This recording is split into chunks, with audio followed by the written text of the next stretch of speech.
Well, one of the biggest thought leaders on where this case goes, and in fact where our nation goes, what does the future hold? Senior fellow at the Hoover Institute and author, historian Victor Davis Hanson is here with us today. It's a pleasure. Victor's brand new book just dropped this week, and it is called The End of Everything: How Wars Descend into Annihilation. Victor, welcome into Newsline. Such a pleasure to have you today, sir. Thank you for having me. I know we'll get into some of the thoughts in the book and how civilizations fall. We're watching our country and the weaponization of the legal system. And I think a lot of Americans that are tuned into this and tuned into the right media, they feel a little bit helpless, but they also see a bit of a turning this week with some of the cases collapsing, be it Georgia, be it a hold on the Jack Smith case. But there is a larger issue here if they are successful in some of these moves, Victor. There is. I think everybody in America knows that if Donald Trump had not chosen to run for office again, these cases would have never been held. There would have been no indictments. They're political. And the subtext of all of them is that Joe Biden cannot run on his record, whether it's the border or abroad or crime or inflation or the economy in general or energy. So this is a lawfare, and they have a lot of things in common. They've never been used against anybody else, much less a presidential candidate. We've never had anything like Letitia James or Alvin Bragg ever before. They're all in blue. Most of them are in blue states with blue prosecutors, blue juries, and blue judges. And they've waived the statute of limitations in the E. Jean Carroll case by manipulation, kind of a bill of attainder. They did the same thing with Alvin Bragg.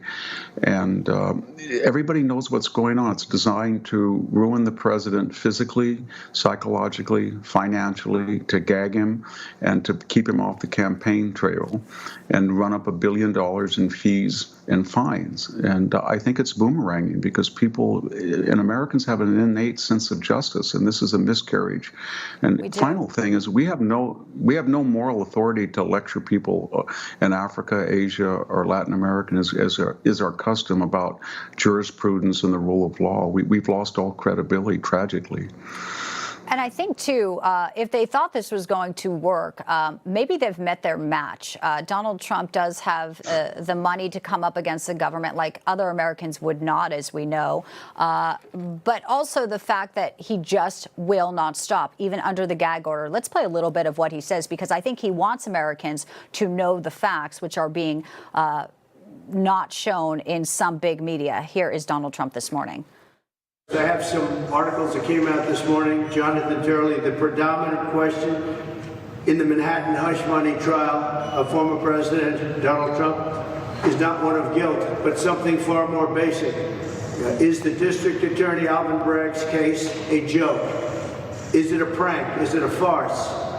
On Thursday, the answers became clear. It's all of the above, but it's also an abominable abuse of our justice system and a wretched assault on the rule of law.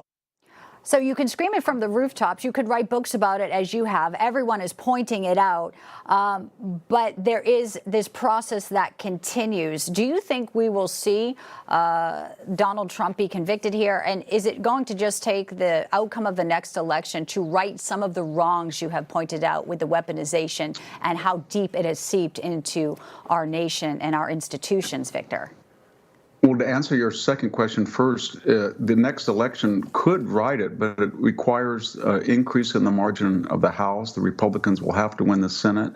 They'll have to unite behind Trump. If they were to do all of that, yeah, all of these pathologies we've experienced are self-inflicted. So they can be reversed, but they have to have control of the Congress and the presidency. And I think that once these dominoes start to fall, and I mean fail, I think it'll be successive. Jack Smith is in big trouble because of a mishandling of evidence and lying. His office lied about it.